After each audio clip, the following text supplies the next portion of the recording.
तो राम के लिए इस सनक और राम मंदिर को लेकर चल रहे हैं। इस उन्माद के बारे में आप क्या कहेंगे, जिसका उद्घाटन हो नहीं जा रहा है? आप इसे कैसे देखते हैं? क्या मुझे नहीं पता, मैं इन शब्दों का इस्तेमाल नहीं करूंगा, ये बहुत ही कठोर शब्द है, स्नाक, उन्माद, ये सब। क्योंकि 7-8 हजार साल बाद भी अगर कोई प्रेरणा बना हुआ है तो उनमें कोई बात तो जरूर होगी, एक या दो लोगों के लिए नहीं। 4 million millions so people someone have to be an inspiration after thousands service, लाखों करोड़ों लोगों के लिए अगर कोई हजारों साल बाद भी प्रेरणा बना हुआ है तो कुछ तो जरूर होगा। अगर हम उसे नहीं देख पाते तो अब आप कहेंगे कि ये सनक है, ये है, वो है, मैं इस पर आऊंगा। और वैसे भी अगर राम मंदिर की बात करें तो राम के जीवन में समस्याओं की भरमार थी और आज हजारों साल बाद भी वो जमीन विवाद में फंसे हुए हैं। उनका जमीनी विवाद हजारों साल बाद भी सेटल नहीं हुआ है। तो जो लोग उनसे प्रेम करते हैं इसे सेटल करना चाहते हैं और मुझे लगता है ये सेटल हो चुका है, सुप्रीम कोर्ट में सेटल कर दिया है, तो अब वो वहां मंदिर बनाना चाहते हैं। ये भक्ति है, इसे उन्माद या सनक क्यों कहा जाना चाहिए? क्या ये मैं एक और शब्द का इस्तेमाल करूंगी क्योंकि फिर आप कहेंगे कि कठोर है, यह विभाजनकारी नहीं है। विभाजनकारी क्यों है? क्योंकि ये दो समुदायों को अलग करता है। अच्छा, इसकी कहानी भयानक रही है और भयानक से मेरा मतलब है खून भरी कहानी, हत्याओं की कहानी, दंगों की कहानी।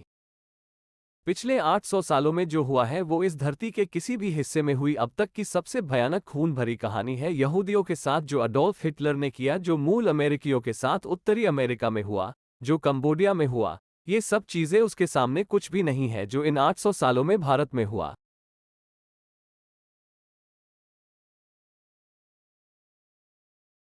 और अगर आपको नहीं लगता कि ये खूनी कहानी है और उन लोगों में कोई पछतावा नहीं है जिन्होंने ये सब किया और बस लोग अपनी आस्था के लिए जमीन का एक छोटा सा टुकड़ा वापस चाह रहे हैं, तो ये विभाजनकारी है। क्यों ये विभाजनकारी है? मैं गौर कर रही हूं कि आप जमीन का इस्तेमाल कर रहे हैं, मंदिर का नहीं। क्या ये जानबूझकर है?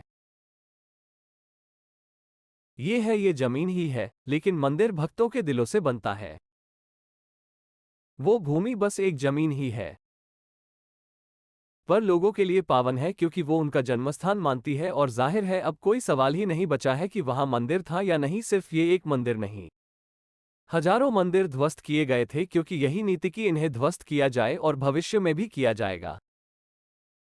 अगर हम इन्हें सुरक्षित नहीं रखेंगे तो भविष्य में भी ध्वस्त किया जाएगा। आज भी पाकिस्तान और बांग्लादेश में ये हो रहा है। फिर ये विभाजनकारी क्यों है? क्यों हर कोई उस चीज से संतुष्ट नहीं हो सकता और अपनी चीजें कर सकता है जो कुछ भी वो मानता है?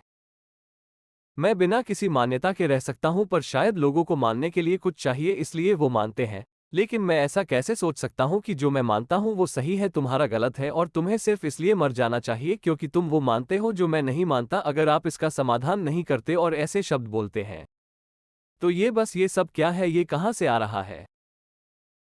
अपने अतीत की बात की, अतीत की लड़ाइयों की बात की। क्या दूसरी गलती करने से पहले ठीक हो जाएगी? देखिए, कोई दूसरी गलती नहीं हो रही है, बस एक निवेदन है। ये तीन महान चरित्र, शिव, राम, कृष्णन, इनके हजारों मंदिरों को तोड़ा गया है। उन सब के लिए कोई नहीं कह रहा है क्योंकि इतिहास को ठीक करना असंभव है और कोई सोच भी नहीं रहा है कि हम इसे फिर से ठीक करेंगे। नहीं, किसी का इंटरेस्ट है बस इन तीनों के लिए। जहां इनकी मूल उपस्थित थी वो बस अब उन तीन मुख्य स्थानों की मांग कर रहे हैं। इन्हें क्यों बिना किसी लड़ाई के नहीं दिया जा सकता है? और लड़ाई है कहाँ? कोई नहीं लड़ रहा है, वो बस कोर्ट जा रहे हैं। कोर्ट कोई लड़ाई नहीं है, वो एक कानूनी प्रक्रिया है। आप कानूनी प्रक्रिया को लड़ाई क्यों कह रहे हैं? अपने जीवन में कभी प्रार्थना नहीं की या मंदिर नहीं गए, या गए तो कब से जाना बंद कर दिया? और क्या आपने शास्त्र पढ़े हैं? मैंने बिल्कुल शास्त्र नहीं पढ़े हैं। मैं मंदिर जाने वाला व्यक्ति भी नहीं हूँ। मैंने मंदिर बनाए, हाँ बिल्कुल, बहुत ही सुन, लेकिन मैं वहां जाता नहीं हूँ। अगर मैं मंदिर जाता हूँ, अगर वहां देखिए हमारे मंदिर को भी प्रार्थना स्थल नहीं है। इसी चीज से लोग पूरी तरह से चूक गए हैं। उत्तरी भारत में शायद ये बिल्कुल खत्म हो चुका है। दक्षिण में अब भी निर्देश दिए जाते हैं। यहाँ निर्देश ये है कि अगर तमिलनाडु और कर्नाटक में आप मंदिर जाते हैं तो कोई आपसे ये नहीं कहता है कि भगवान से प्रार्थना करो या कुछ मांगो और ये वो, अगर आप वहाँ जाते हैं तो आप बस शांति से एक जगह बैठ जाए, क्योंकि ये अलग अलग तरह की ऊर्जाएं हैं, अलग अलग तरह की प्राण प्रतिष्ठा। ये है आपके जीवन में कुछ विशेष आयामों को खोलने के लिए हर देवता की एक खास तरह से प्राण प्रतिष्ठा हुई है, तो आपको बस वहां बैठकर उसे आत्मसात करना है। उत्तरी भारत में भी वो आपसे केवल दर्शन करने के लिए कहते हैं, कुछ मांगने के लिए नहीं। दर्शन यानी क्योंकि वो एक ऊर्जा रूप है, तो आप उसके प्रभाव को अपने दिल और मन में ले ले। ये आपको रूपांतरित करेगा, क्योंकि वो एक ऊर्जा रूप है, बहुत एक रूप, बस एक ढांचा है। ये वहां है देखने के लिए, यह जरूरी है। पर जो ऊर्जा रूप है आपको उसे आत्मसात करना है, क्योंकि इस संस्कृति में, जिसे आप हिंदू कहते हैं, दुर्भाग्य से शब्द को बुरी तरह से बिगाड़ दिया गया है, या शायद और उचित शब्द सनातन होगा, पर वो भी आज एक खराब शब्द बन चुका है।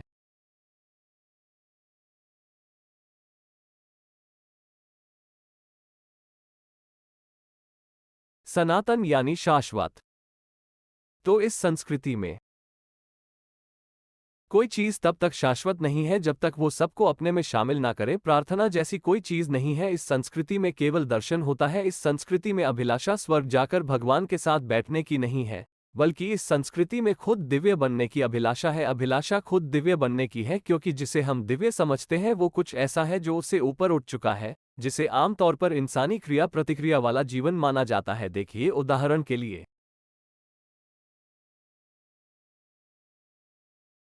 कई लोग और अखबारों में भी ऐसा लिखा जाता है कि तेंदुलकर क्रिकेट के भगवान हैं,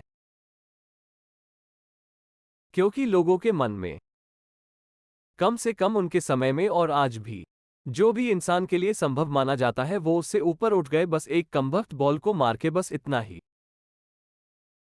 लोग कहते हैं सद्गुरु भगवान है, आपके फॉलोअर्स कहते हैं सद्गुरु भगवान नहीं, कोई ऐसा, वो मुझसे रोज काम करवाते हैं। तो जब हम कहते हैं कि वो भगवान है तो वो ये नहीं कह रहे हैं कि वो किसी स्वर्ग या बकवास में रहते हैं, वो कह रहे हैं कि वो उससे ऊपर उठ गए हैं। जिसे हम इंसान की हम मानते हैं वो उससे ऊपर चले गए हैं। इसीलिए तो हम रामकृष्ण इन सब की पूजा करते हैं, क्योंकि वो अपनी सीमाओं से ऊपर उठ गए। चाहे जीवन में उनके साथ जो कुछ भी हुआ, रणभूमि में भी वो शांत है।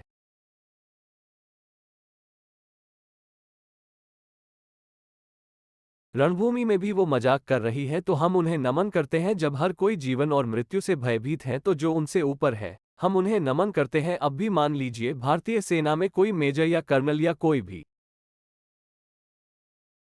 गोलियों की बौछार के बीच भी वो धैर्यवान है, तो हर कोई उसकी पूजा करेगा, क्योंकि एक तरह से वो ऊपर उठ चुका है। तो इस संस्कृति में हम भगवान के पास जाना नहीं चाहते, हम खुद वो बनना चाहते हैं, और हम किसी एक को भगवान नहीं मानते। हम हर चीज को भगवान की तरह देखते हैं। हम एक पेड़ को नमन करते हैं, गाय को नमन करते हैं, सांप को नमन करते हैं, चट्टान को नमन करते हैं, आदमी, औरत, बच्चे, कुछ भी, क्योंकि जीवन का कोई भी अंश उनके भीतर सृष्टि के स्रोत के तर्क के बिना गठित नहीं हो रहा है।